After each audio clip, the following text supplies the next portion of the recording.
महीने में शिवरात्रि पड़ती है, उससे भी प्रबल शिवरात्रि। ये शिवरात्रि 19 वर्ष के 2 बार गेप करने के बाद 183 वर्ष के बाद आएगा और 183 वर्ष के बाद फिर इसमें की शिवरात्रि प्राप्त होगी। और 183 वर्ष किसने देखे? जो शिवरात्रि के दिन मेरे मंदिर में दिया लगाएगा या बेलपत्री के पेड़ के नीचे जो दीप प्रज्वलित करेगा, उसके घर में लक्ष्मी सदा के लिए विराजमान रहेगी। जीवन में अगर बहुत तकलीफ है, बहुत कष्ट है, आपको पहले भी कहा, फिर कहते हैं, शिवरात्रि पड़ेगी। जो माघ महीने में शिवरात्रि पड़ती है, उससे भी प्रबल शिवरात्रि। ये शिवरात्रि 19 वर्ष के 2 बार गेप करने के बाद 183 वर्ष के बाद आएगा और 183 वर्ष के बाद फिर इसमें की शिवरात्रि प्राप्त होगी। और 183 वर्ष किसने देखे? कौन ने देखे? और निवेदन करूंगा, अगर जिंदगी में थोड़ी सी तकलीफ है, दुख है, कष्ट है, परेशानी है, तो उस शिवरात्रि को हाथ से मत जाने। शिवरात्रि को आपको पहले भी कहा कि क्या क्या वस्तु भगवान शंकर को हम रात्रि के समय पर चढ़ा दें, जिससे हमारा रोग समाप्त हो जाए, हमारी बीमारी समाप्त हो जाए, हमारे जीवन में सुख समृद्धि लक्ष्मी आ जाए। वो समर्पण का भाव है। और शिवरात्रि आने में देरी है, पर आपके जीवन में बहुत कष्ट है, बहुत कष्ट है। महाराज 5 कमलगट्टे, 5 बेलपत्र तांबे के लोटे में जल भरकर रख लीजिए। सीधे हाथ पर उस कलश को रखो जिसमें 5 कमलगट्टे और 5 बेलपत्र रखिए। श्री शिवाय नमस्तुभ्यम।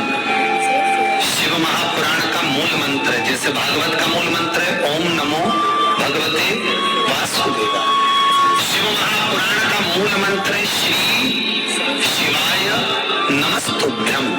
इस मंत्र का 5 बार स्मरण कर कर आपको जो तकलीफ है उसको हृदय चित्त से धरकर मस्तक से कलश को लगाकर किसी एकांतेश्वर महादेव पर, एकांतेश्वर महादेव मतलब अपने गांव से, नगर से, शहर से जो बाहर खेड़े में हो, बिल्कुल बाहर, जिस शिवलिंग पर कोई पूजन करने ना जाता हो, एकांत में बैठे हो, जंगल में बैठे हो, कहीं किसी वृक्ष के नीचे विराजमान हो, ऐसे एकांतेश्वर महादेव पर अपनी कामना कर कर वो जल समर्पित कर दो। एक बेलपत्र, एक कमलगट्टा उठाकर अपने घर पर लेकर आ जाओ। जो तकलीफ बहुत ज्यादा हो रही है, 5 दिन में आपको मालूम पड़ जाएगा, 5 दिन में अंतर आ जाएगा। शिव का अनुमोदन करो, शंकर का स्मरण करो। 183 वर्ष के बाद वापिस आएगा योग। ये योग पहले मिल जाता 19 वर्ष में, पर अब मिलेगा 183 वर्ष। बटकेश्वर महादेव और पिपलेश्वर महादेव। पिपलेश्वर महादेव जिस जगह पर दधीची ऋषि की धर्म पत्नी सुगार्च के सम्मुख में दधीची ऋषि के प्राण देवता ले लेते हैं, अस्थियों का कंकाल हो जाते हैं दधीची बाबा। उनकी धर्म पत्नी रोती हुई अपने पेट पर पत्थर मारती है गर्भ को नष्ट करने के लिए। वहां शंकर भगवान प्रकट होते हैं पीपल के पेड़ के नीचे। शिव जी का नाम पिपलेश्वर महादेव हुआ।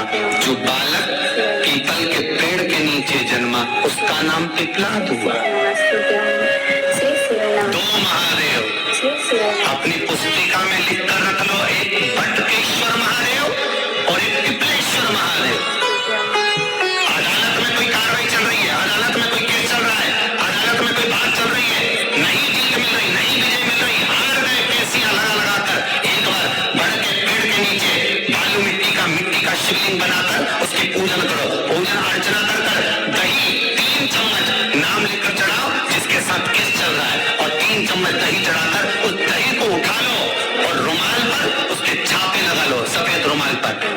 शंकर की पूजा अर्चना कर कर जल में विसर्जन कर दो बटकेश्वर महादेव का नाम लेकर, और उस रुमाल को घड़ी बनाकर रख लो। अगली कैसी जब हो उसको साथ लेकर जाओ, केस जल्दी निपटेगा, विजय प्राप्त होगी।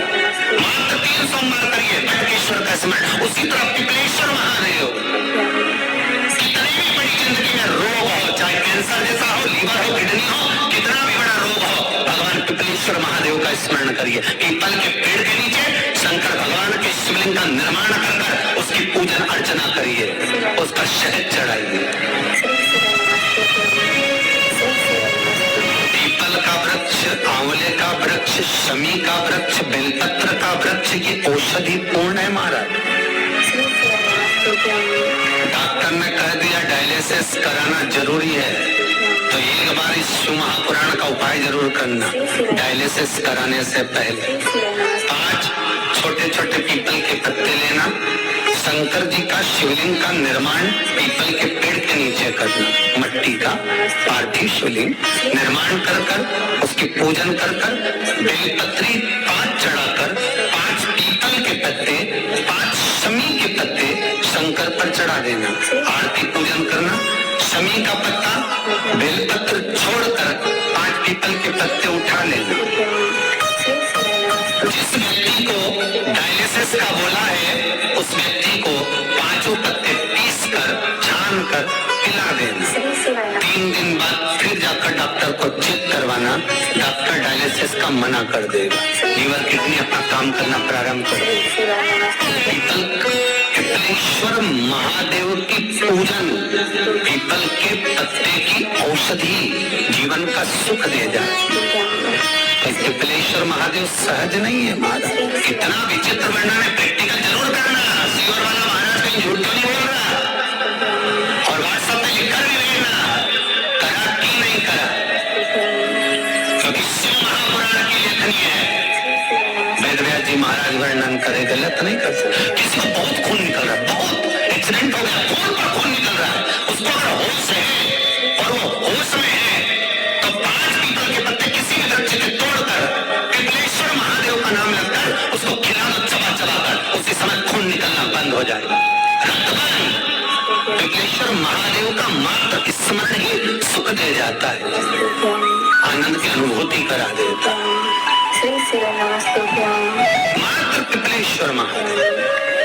बहुत बड़ा ऑपरेशन कराने जा रहे हो तो उसके 15 दिन पहले पिपलेश्वर महादेव का पूजन कर कर, अर्चना कर कर, भगवान शिव का स्मरण कर कर, पीपल की जड़ में ओम शब्द लिखकर, अक्षर लिखकर, उस पर एक बेलपत्र समर्पित कर कर शिव जी से अपनी कामना कर कर, जो प्रदोष के दिन, प्रदोष काल के जब कभी ऐसा लगे जीवन में कि मैं बहुत दुखी हूँ और कष्टमय जीवन चल रहा है और कोई समस्या का हल ही नहीं मिल रहा, बहुत दिन हो गए जूझ रही हूँ मैं इन समस्याओं से, तो बेलपत्री की जड़ के अंतर्गत, जो बेलपत्री का बड़ा वृक्ष हो उसकी जो जड़ हो, उस जड़ पर लाल चंदन घिसकर या लाल चंदन से कटोरी में घिसकर लेकर जाएं, शिव जी पर लाल चंदन से पूजन करने के बाद में उसी चंदन को लेकर आकर बेलपत्री की जड़ के अंतर्गत ओम अक्षर को लिखकर एक बेलपत्र अपनी कामना कर कर उस जड़ पर बेलपत्री के समर्पित करना। पहले कथा में कहा है कि बेलपत्री कोई साधारण सा वृक्ष नहीं है, इसको केवल साधारण मत मानिए, ये कोई सादा सा वृक्ष नहीं है। बेलपत्री की जड़ में ओम शब्द लिखकर, अक्षर लिखकर, उस पर एक बेलपत्र समर्पित कर कर शिव जी से अपनी कामना कर कर, जो प्रदोष के दिन, प्रदोष काल के अंतर्गत बेलपत्री के वृक्ष की पूजन कर कर, ये नाद कर कर, ओम अक्षर का नाद कर कर